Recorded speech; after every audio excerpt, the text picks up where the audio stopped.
ತಾತಯ್ಯಮಾಸಂತಲೇ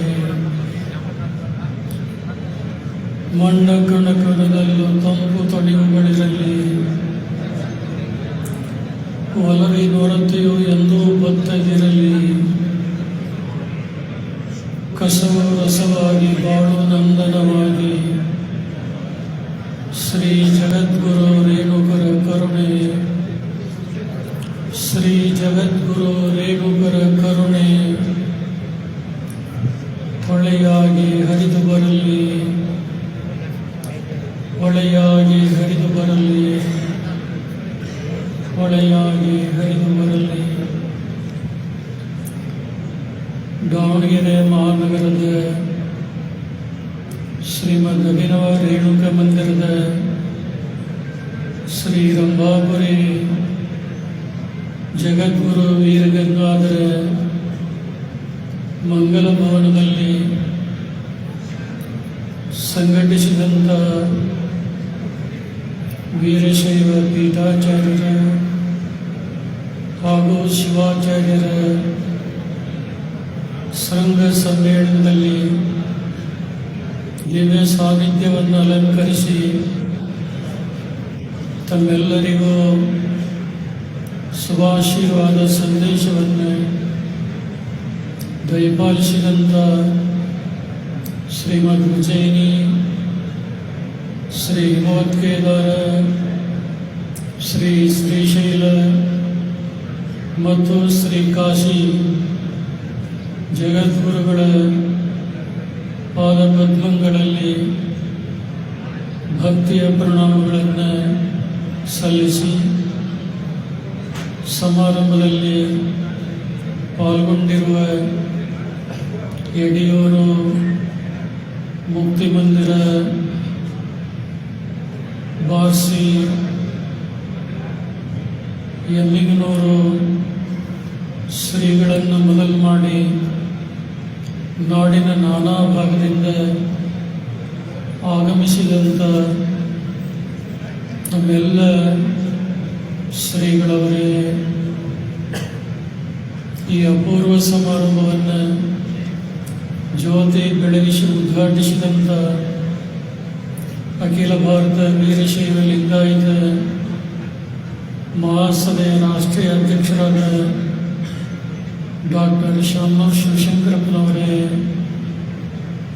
ಈ ಅಪೂರ್ವ ಸಮಾರಂಭದಲ್ಲಿ ಪಾಲ್ಗೊಂಡು ತಮ್ಮ ಸಂತೋಷದ ನುಡಿಗಳನ್ನು ಹಂಚಿಕೊಂಡಂಥ ಮಾಜಿ ಮುಖ್ಯಮಂತ್ರಿಗಳು, ರೈತಪರ ಹೋರಾಟಗಾರರಾದಂಥ ಸನ್ಮಾನ್ಯ ಶ್ರೀ BS ಯಡಿಯೂರಪ್ಪನವರೇ, BJP ಘಟಕದ ಅಧ್ಯಕ್ಷರಾದಂಥ BY ವಿಜೇಂದ್ರ ಅವರೇ, ಹುನಗುಂದ ಕ್ಷೇತ್ರದ ಶಾಸಕರು, ವೀರಶೈವ ಲಿಂಗಾಯತ ಅಭಿವೃದ್ಧಿ ನಿಗಮದ ಅಧ್ಯಕ್ಷರೂ ಆದ ಶ್ರೀ ವಿಜಯಾನಂದ ಕಾಶಪ್ಪನವರೇ, ಲೋಕಸಭಾ ಸದಸ್ಯರಾದಂಥ ಡಾಕ್ಟರ್ ಪ್ರಭಾ ಮಲ್ಲಿಕಾರ್ಜುನ್ ಅವರೇ, ಈ ಎಲ್ಲ ಕಾರ್ಯಕ್ರಮಗಳ ಹಿನ್ನೆಲೆಯ ಶಕ್ತಿಯಾಗಿ ಶ್ರಮಿಸಿದಂಥ ಕರ್ನಾಟಕ ಸರ್ಕಾರದ ಗಣಿ, ಭೂವಿಜ್ಞಾನ ಖಾತೆ, ತೋಟಗಾರಿಕೆ ಸಚಿವರಾದಂಥ SS ಮಲ್ಲಿಕಾರ್ಜುನ್ ಅವರೇ,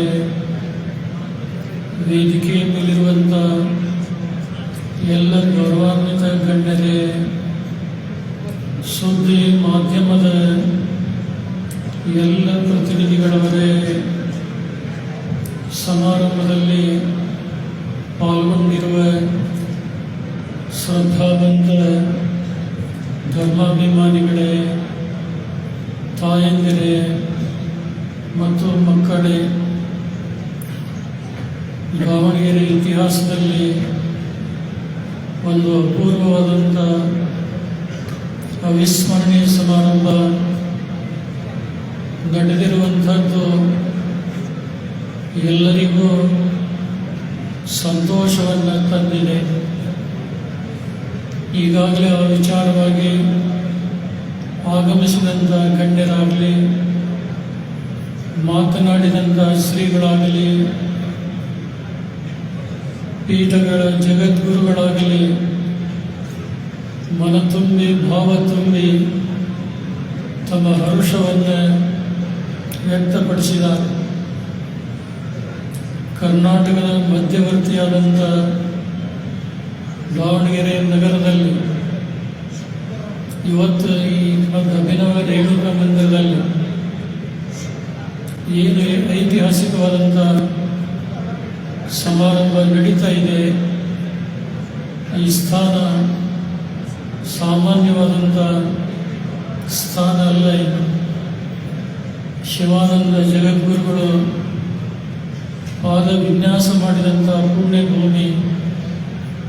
ಶ್ರೀಮದ್ ರಂಭಾಪುರಿ ವೀರ ಗಂಗಾಧರ ಜಗದ್ಗುರುಗಳು ತಮ್ಮ ಜೀವನ ಪರ್ಯಂತರ ಆಷಾಢ ಮಾಸದ ಇಷ್ಟಲಿಂಗ ಮಹಾಪೂಜೆ ಮಾಡಿ ಜನರಲ್ಲಿ ಜಾಗೃತಿಯನ್ನು ಉಂಟು ಮಾಡಿದಂಥ ತಪೋಭೂಮಿ, ಕಾರುಣ್ಯದ ಕಡಲಾದಂಥ ರಂಭಾಪುರಿ ಪೀಠದ ಜಗದ್ಗುರು ರುದ್ರಮುನಿ ಶಿವಾಚಾರ್ಯ ಭಗವತ್ಪಾದರು ಐತಿಹಾಸಿಕವಾದಂಥ ದಸರಾ ಮಹೋತ್ಸವವನ್ನು ಈ ನಗರದಲ್ಲಿ ನೆರವೇರಿಸಿ ಆಶೀರ್ವಾದ ಮಾಡಿದಂಥ ಪುಣ್ಯಸ್ಥಳ. ಇಂದು ಈ ಸ್ಥಾನದಲ್ಲಿ ನಡೆದಂಥ ಈ ಕಾರ್ಯಕ್ರಮ ಇಲ್ಲಿ ಬಂದಂಥ ಜನತೆಗೆ ಅಷ್ಟೇ ಅಲ್ಲ, ಎಲ್ಲ ಭಾಗದಲ್ಲಿರುವಂಥ ಭಕ್ತಾಭಿಮಾನಿಗಳಿಗೆ ಬಹಳ ಹರ್ಷವಾಗಿದೆ. ಸುಮಾರು ಲಕ್ಷಾಂತರ ಜನ ಇಲ್ಲಿ ನಡೆದಂಥ ಕಾರ್ಯಕ್ರಮದ ವೀಕ್ಷಣೆಯನ್ನು ದೂರದರ್ಶನದಲ್ಲಿ ಅವರೆಲ್ಲ ನೋಡ್ತಾ ಇದ್ದಾರೆ ಅನ್ನುವುದನ್ನು ಹೇಳಲಿಕ್ಕೆ ಮರೆಯೋದಿಲ್ಲ. ಈಗಾಗಲೇ ವೀರಶೈವ ಲಿಂಗಾಯತ ಧರ್ಮದ ಬಗ್ಗೆ ನಡೆದು ಹೋದಂಥ ಅನೇಕ ಘಟನೆಗಳ ಬಗ್ಗೆ ನಮ್ಮ ಎಲ್ಲ ಜಗದ್ಗುರುಗಳು ಸ್ಪಷ್ಟವಾದಂಥ ಮಾತುಗಳಲ್ಲಿ ಪ್ರಸ್ತಾಪಿಸಿದ್ದಾರೆ. ಸಮಯ ಬಹಳಷ್ಟು ಮೀರಿ ಹೋಗ್ತಾ ಇದೆ. ಆದರೂ ಜವಾಬ್ದಾರಿಯ ಸ್ಥಾನ ಬಹಳ ದೊಡ್ಡದು. ಮನೆಗೆ ಹಿರಿಯ ಮಗನಾಗಿ ಹುಟ್ಟಬಾರದು, ಸಭೆಗೆ ಕೊನೆಯವರಾಗಿ ಮಾತಾಡಬಾರದು. ಬಹುಶಃ ಎಲ್ಲರೂ ಮಾತಾಡಿದ ನಂತರ ಕೊನೆಗೆ ಮಾತಾಡೋದಂದ್ರೆ ಅಷ್ಟು ಸುಲಭದ ಕೆಲಸ ಅಲ್ಲ. ಆದರೆ ಮಾತಲ್ಲ, ಒಂದು ಸಂದೇಶ ಮಾತ್ರ ಈ ಸಂದರ್ಭದಲ್ಲಿ ಹೇಳಲಿಕ್ಕೆ ಬಯಸ್ತಾ ಇದೆ. ವೀರಶೈವ ಧರ್ಮದಲ್ಲಿ ಪಂಚಪೀಠಗಳಿಗೆ ಇರುವಷ್ಟು ಪಾವಿತ್ರತೆ, ಮಹತ್ವ ಬೇರೆ ಯಾವ ಮಠಗಳಿಗೂ ಕೂಡ ಇಲ್ಲ ಅನ್ನುವಂಥ ಸತ್ಯ ತಮ್ಮೆಲ್ಲರಿಗೂ ಕೂಡ ಗೊತ್ತಿದೆ.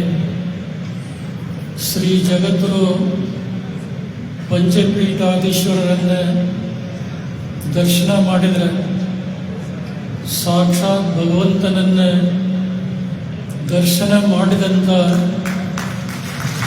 ಪುಣ್ಯ ನಮಗೆ ಪ್ರಾಪ್ತಿ ಆಗ್ತಾ ಇದೆ ಅನ್ನುವಂಥ ನಂಬಿಕೆ. ಪರಮಾತ್ಮನಿಗೆ ಪಂಚಮುಖಗಳು, ಆ ಪಂಚಮುಖಗಳಿಂದ ಅವತರಿಸಿದಂಥವರು ಜಗದ್ಗುರು ರೇಣುಕಾದಿ ಪಂಚ ಆಚಾರ್ಯರು. ಆ ಪಂಚ ಆಚಾರ್ಯರಿಂದ ಸ್ಥಾಪಿಸಲ್ಪಟ್ಟಂಥ ಧರ್ಮಪೀಠಗಳೇ ರಂಭಾಪುರಿ, ಉಜ್ಜಯಿನಿ, ಕೇದಾರ, ಶ್ರೀಶೈಲ ಮತ್ತು ಕಾಶಿ ಪೀಠಗಳು. ಈ 5 ಪೀಠಗಳು ಸಾಮಾನ್ಯ ಪೀಠಗಳಲ್ಲ, ಇವು ರಾಷ್ಟ್ರೀಯ ಗುರುಪೀಠಗಳು ಅನ್ನುವಂಥ ಪ್ರಖ್ಯಾತಿಯನ್ನು ಪಡೆದುಕೊಂಡಿವೆ.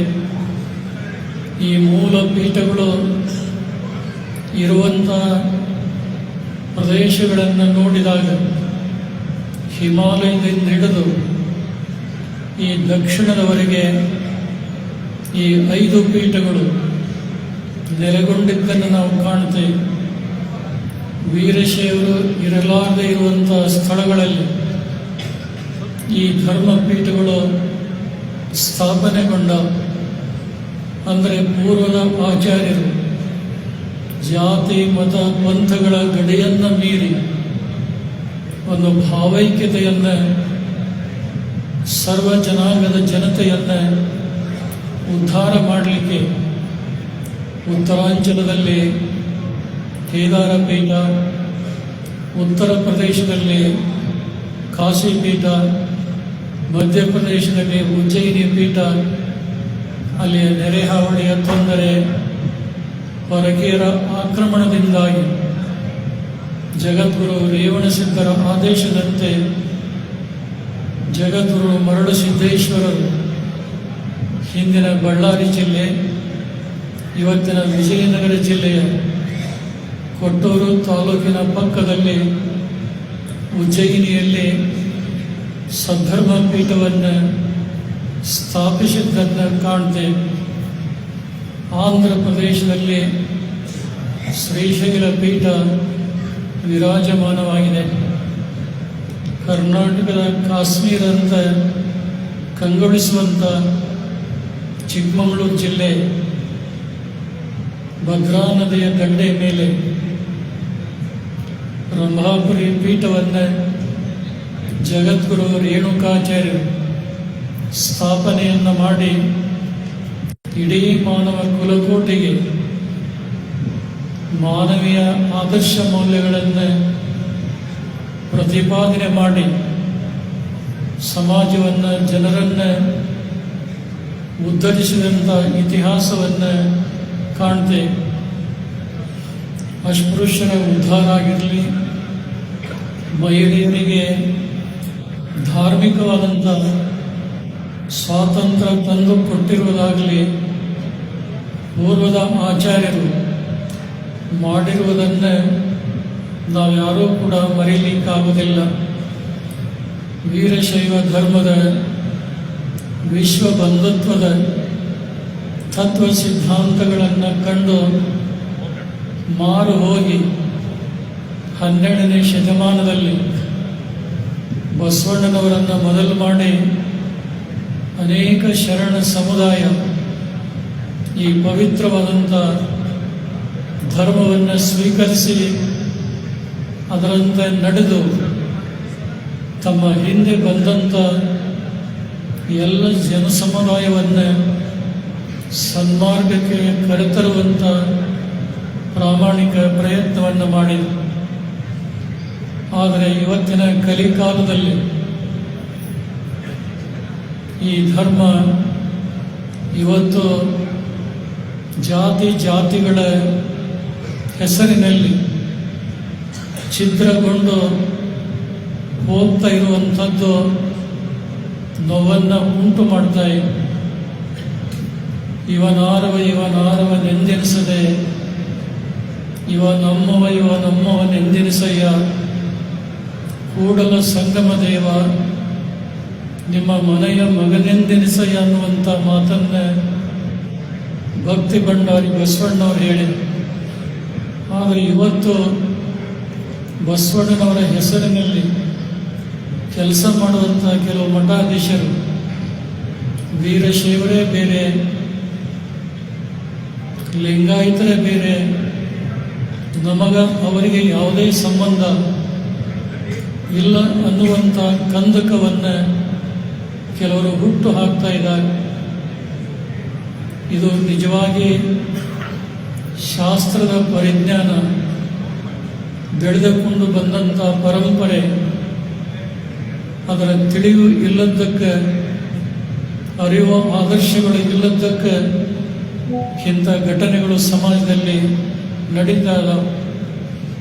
ವೀರಶೈವ ಧರ್ಮದ ಪಂಚಪೀಠಗಳು ಕೇವಲ ವೀರಶೈವ ಲಿಂಗಾಯತ ಸಮಾಜಕ್ಕಷ್ಟೇ ಅಲ್ಲ, ಎಲ್ಲ ಸಮಾಜ ಬಾಂಧವರಿಗೆ ಸಮನ್ವಯದ, ಸಾಮರಸ್ಯದ ಸಂದೇಶವನ್ನು ಈ ನಾಡಿಗೆ ಮುಟ್ಟಿಸಿದಂಥ ಕೀರ್ತಿ ಪಂಚಪೀಠಗಳಿಗೆ ಸಲ್ತಾ ಇದೆ.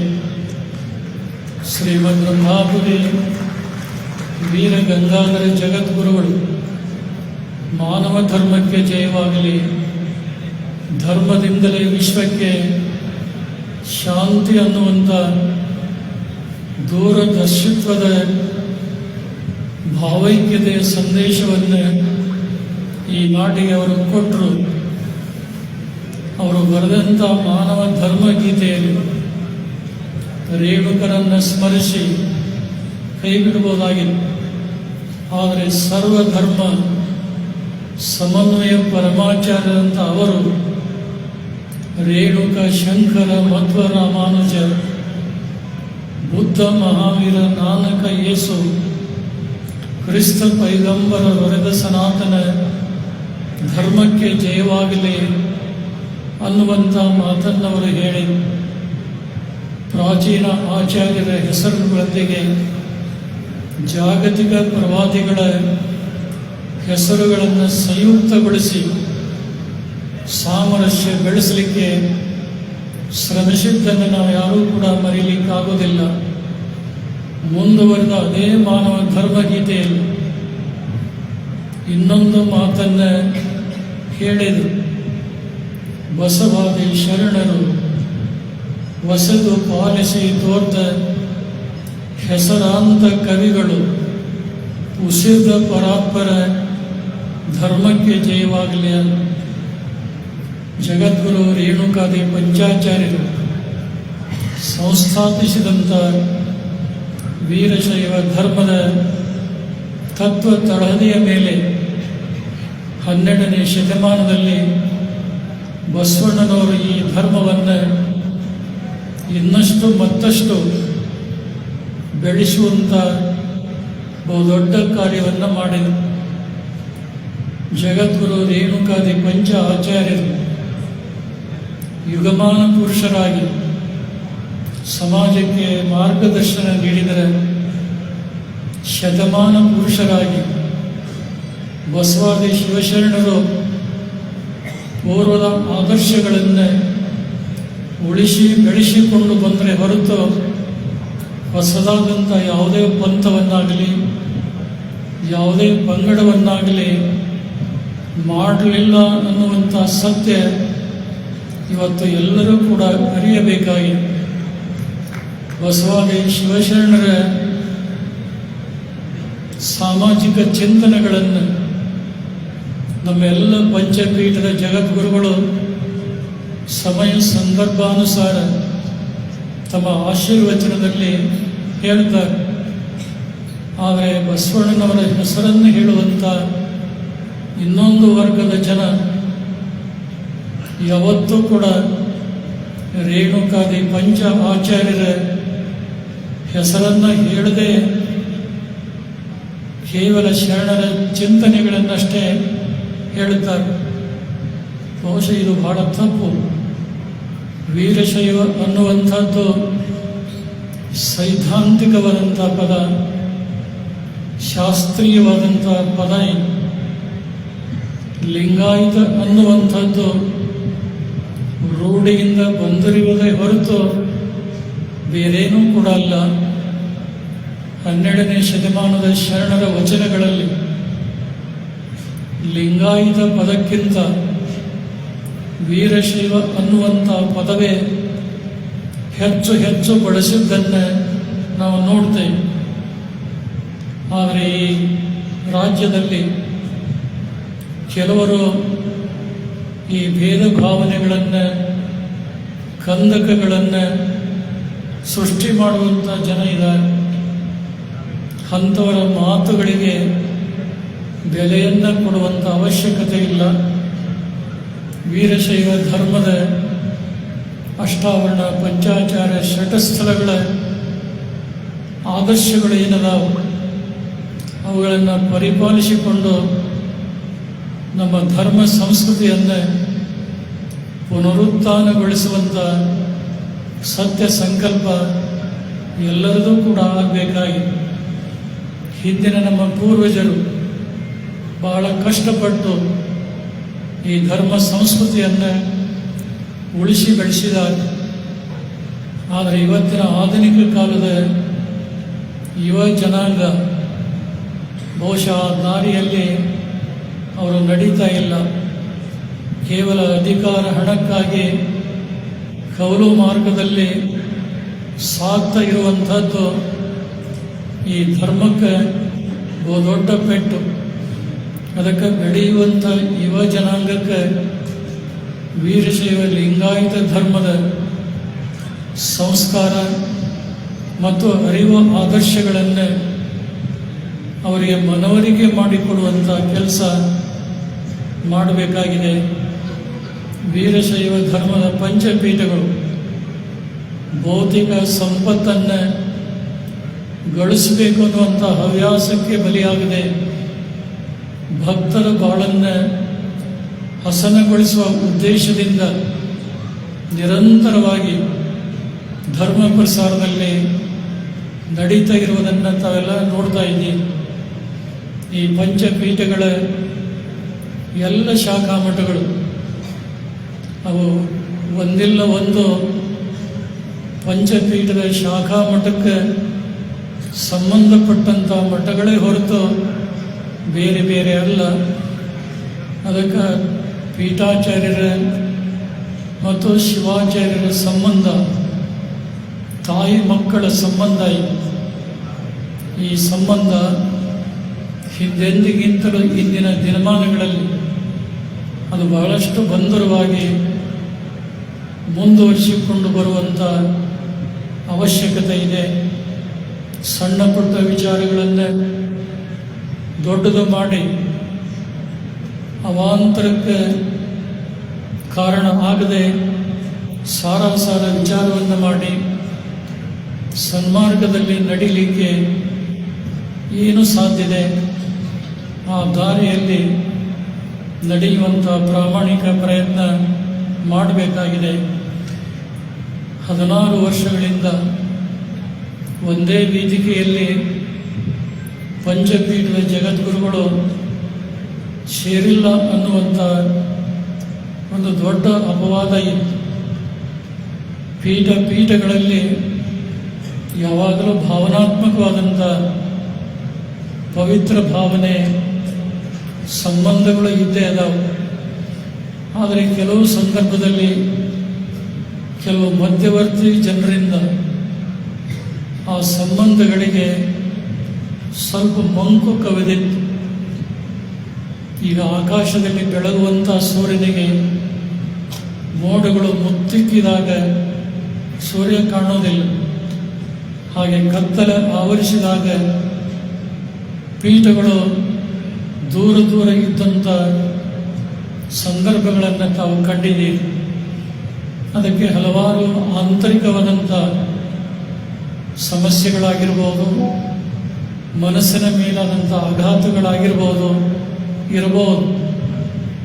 ಆದರೆ ಧರ್ಮ ದೃಷ್ಟಿಯಿಂದ, ಸಮಾಜದ ಹಿತದೃಷ್ಟಿಯಿಂದ ಪೀಠಗಳು ಒಂದಾಗಿ ಚೆಂದಾಗಿ ಹೆಜ್ಜೆ ಹಾಕಿದ್ದಾದರೆ ಈ ಪಂಚಪೀಠಗಳ ಹಿಂದೆ ಬಹುದೊಡ್ಡ ಸಮುದಾಯ ಶಕ್ತಿಯಾಗಿ ಇರ್ತಾ ಇದೆ ಅನ್ನೋದರಲ್ಲಿ ಯಾವುದೇ ಅನುಮಾನ ಇಲ್ಲವೇ ಇಲ್ಲ.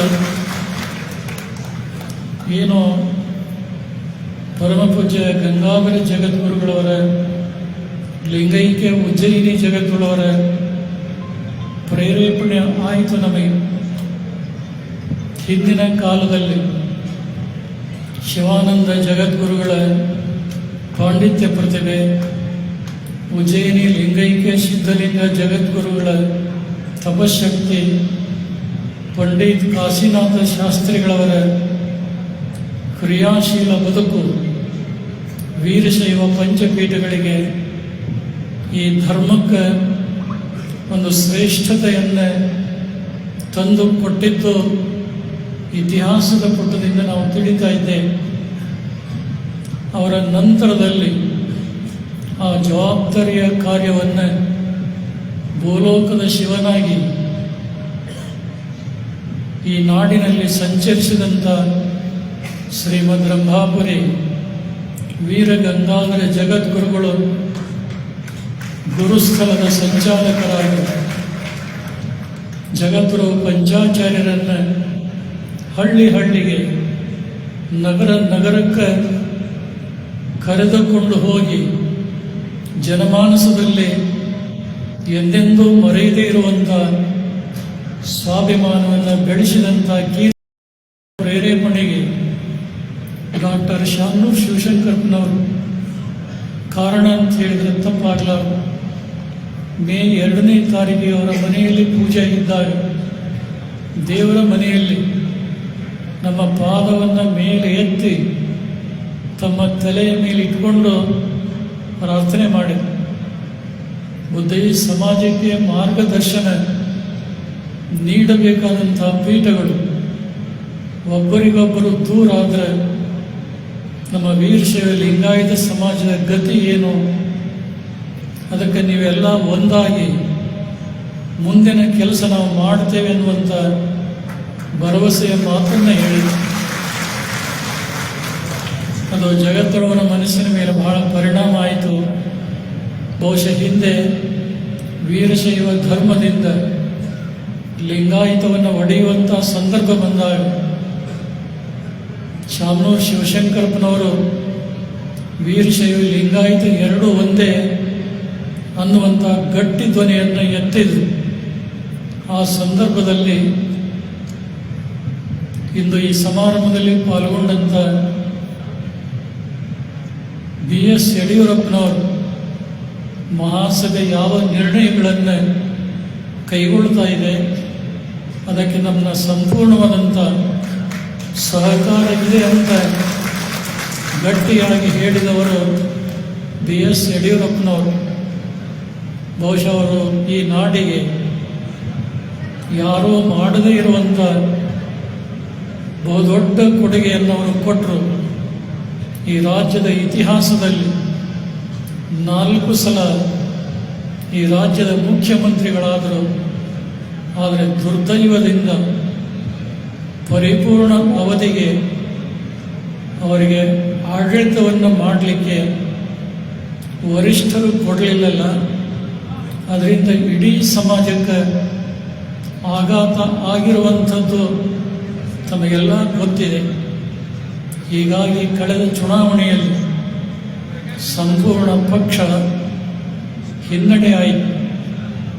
ಬಹುಶಃ BS ಯಡಿಯೂರಪ್ಪನವರ ನೇತೃತ್ವದಲ್ಲಿ ಅವರು ಹೇಳಿದಂಥ ವ್ಯಕ್ತಿಗಳಿಗೆ ಆಯ್ಕೆ ಮಾಡಿದರೆ ಅವರದೇ ಆದಂಥ ಸರ್ಕಾರ ಖಂಡಿತವಾಗಿ ಬರ್ತಿತ್ತು ಅನ್ನೋದೊಂದೇ ಯಾವುದೇ ಸಂದೇಹವಿಲ್ಲ. ಅವರು ಯಾವ ಸ್ಥಾನದಲ್ಲಿ ಉನ್ನತ ಸ್ಥಾನದಲ್ಲಿದ್ದಾರೆ, ಅವರಿಗೆ ಒಂದು ದಿನವೂ ಕೂಡ ನೆಮ್ಮದಿಯಿಂದ ಇಡಲಿಕ್ಕೆ ಬಿಡಲಿಲ್ಲ. ಎಷ್ಟು ಕಿರುಕುಳ ಕೊಟ್ರಂದ್ರೆ ಸಾಕಪ್ಪ ಸಾಕು ಈ ಜಾಗ ಅನ್ನುವಷ್ಟರ ಮಟ್ಟಿಗೆ ಅವರ ನೋವನ್ನು ಅನುಭವಿಸಿದರು. ಬಹುಶಃ ನೋವಿನ ಫಲವಾಗಿಯೇ ಇವತ್ತು ಅವರು ಎಲ್ಲೇ ಪಾಲ್ಗೊಳ್ಳಿ ಹೆಚ್ಚು ಮಾತಾಡೋದಿಲ್ಲ, ಬಹಳ ಮೌನವಾಗಿ ಹೇಳಬೇಕಾದಂಥ 4 ಮಾತುಗಳನ್ನು ಅವರು ನಿಮ್ಮೆಲ್ಲರ ಜೊತೆಗೆ ಹಂಚಿಕೊಳ್ತಾ ಇದ್ದಾರೆ. ಆದರೆ ಭವಿಷ್ಯತ್ತಿನ ಆಶಾ ಜ್ಯೋತಿಯಾಗಿರುವಂಥ BY ವಿಜಯೇಂದ್ರ ಅವರು ಇವತ್ತು ಅದೇ BJP ಪಕ್ಷದ ರಾಜ್ಯಾಧ್ಯಕ್ಷರಾಗಿ ಕ್ರಿಯಾಶೀಲರಾಗಿ ಎಲ್ಲ ಸಮುದಾಯಗಳ ಜನರನ್ನು ಸಂಘಟಿಸಿಕೊಂಡು ಉತ್ತಮವಾದಂಥ ವಿಚಾರಧಾರೆಗಳನ್ನು ಇಟ್ಕೊಂಡು ಕೆಲಸ ಮಾಡ್ತಾ ಇದ್ದಾರೆ. ಬಹುಶಃ ಮುಂದೊಂದು ದಿನ ರಾಜಕೀಯ ಕ್ಷೇತ್ರದಲ್ಲಿ ಅವರ ಜೀವನ ಉಜ್ವಲ ಆಗುವುದರಲ್ಲಿ ಯಾವುದೇ ಅನುಮಾನ ಇಲ್ಲ ಅನ್ನುವಂಥ ಮತ್ತೊಂದು ಮಾತನ್ನು ಹೇಳಲಿಕ್ಕೆ ಮರೆಯೋದಿಲ್ಲ. ಏನು ರಂಭಾಪುರಿ ಜಗದೊಳ ಮನದಾಳದ ಒಂದು ಭಿನ್ನವನ್ನು ಪ್ರಾರ್ಥನೆಯನ್ನು ಸಮಾನ ಪೀಠಗಳಿಗೆ ಪ್ರಾರ್ಥಿಸಿಕೊಂಡಾಗ ತಮ್ಮ ಎಲ್ಲ ವೈಯಕ್ತಿಕ ಕೆಲಸ ಕಾರ್ಯಗಳನ್ನು ಬದಿಗಿರಿಸಿ ಈ ದಾವಣಗೆರೆಯ ಸಂಘ ಸಮ್ಮೇಳನಕ್ಕೆ ಏನು ದಯಮಾಡಿಸಿದ್ದಾರೆ ಅಂತ ದಯಮಾಡಿಸಿದಂಥ ಎಲ್ಲ ಪರಮಾಚಾರ್ಯರಿಗೆ ನಿಮ್ಮೆಲ್ಲರ ಪರವಾಗಿ, ಗಣ್ಯರ ಪರವಾಗಿ ಅವರಿಗೆ ಕೃತಜ್ಞತೆಯನ್ನು ಈ ಸಂದರ್ಭದಲ್ಲಿ ಸಲ್ಲಿಸ್ತಾ ಇದ್ದೇವೆ. ವೀರಶೈವ ಧರ್ಮಕ್ಕೆ ಶಿವಾಚಾರ್ಯರ ಬಳಗ ಅಂದ್ರೆ ಸೈನಿಕರು ಇದ್ದ ಹಾಗೆ. ಇವತ್ತು ಸಿಂಹದ ಓಪಾದಿಯಲ್ಲಿ ಧರ್ಮಪೀಠಗಳು ಇದ್ದರೆ ಸಿಂಹದ ಮರಿಗಳಾಗಿ ನಮ್ಮ ವೀರಶೈವ ಧರ್ಮ ಸಂಸ್ಕೃತಿಯನ್ನು ಸಂವರ್ಧಿಸುವಂಥ ಶಕ್ತಿ ನಮ್ಮೆಲ್ಲ ಪಟ್ಟಾಧ್ಯಕ್ಷರಿಗಿದೆ.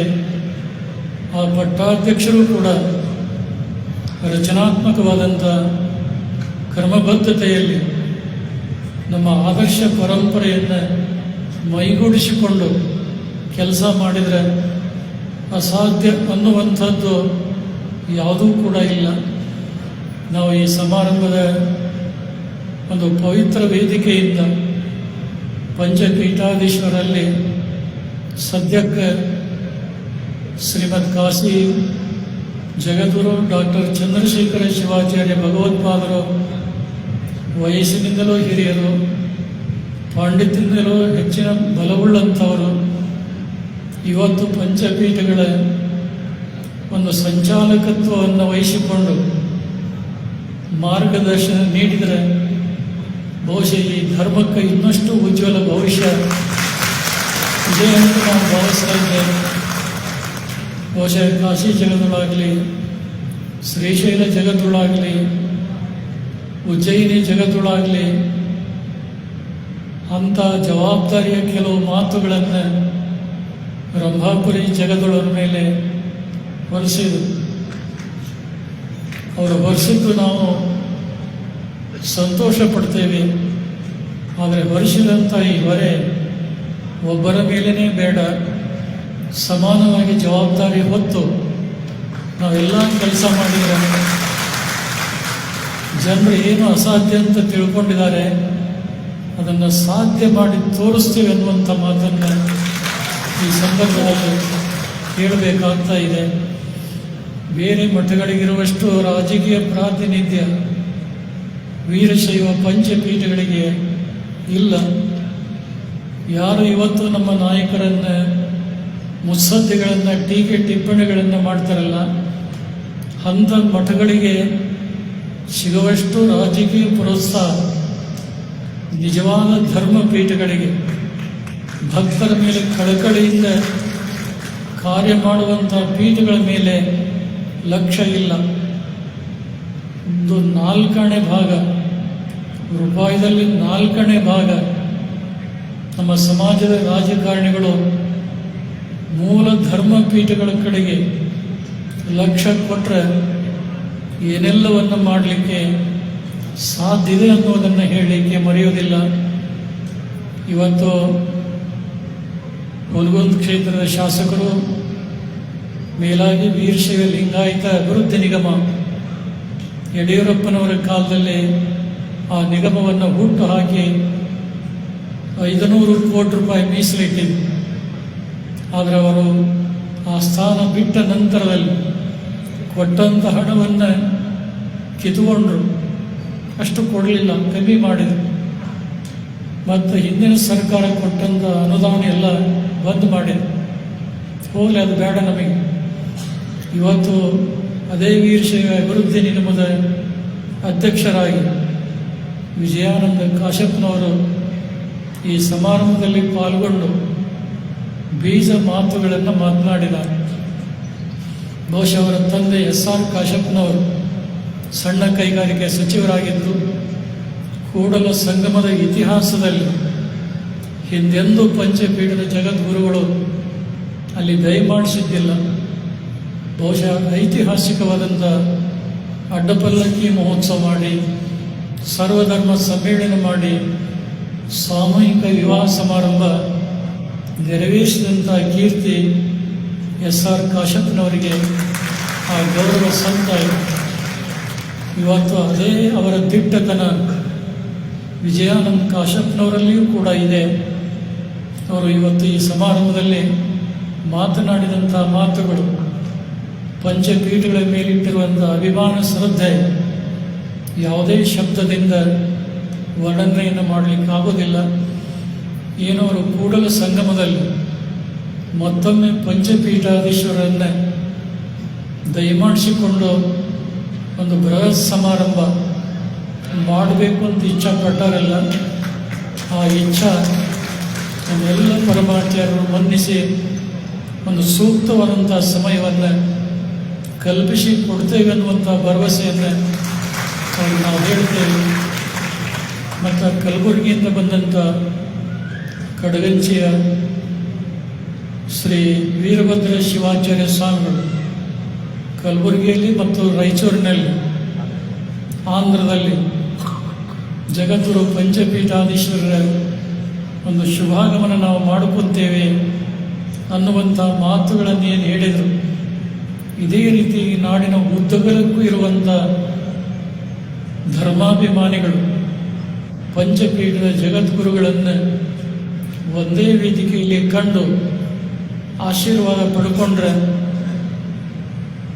ಪರಶಿವನ ಅನುಗ್ರಹ ಆಶೀರ್ವಾದ ಪಡೆದಂಥ ಧನ್ಯತೆ ಭಾವ ಭಕ್ತ ಸಮುದಾಯದಲ್ಲಿದೆ.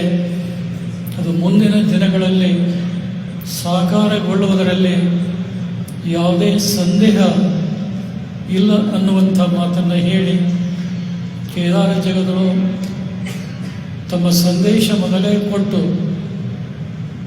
ಅವರು ಪೂರ್ವ ನಿಗದಿಯಾದಂಥ ಕಾರ್ಯಕ್ರಮ ಇರುವುದರಿಂದ, ಸ್ವಲ್ಪ ದಿನಗಳಲ್ಲಿ ಶ್ರಾವಣ ಅನುಷ್ಠಾನ ಇರುವುದರಿಂದ ಅವರು ಇಲ್ಲಿಂದ ನಿರ್ಗಮಿಸಿದರು. ಆದರೆ ಮುಂದೆ ಮತ್ತೆ ನಡೆದಂಥ ಸಭೆ ಸಮಾರಂಭಗಳಲ್ಲಿ ಉಜ್ಜಯಿನಿ ಜಗದ್ಗುರುವರು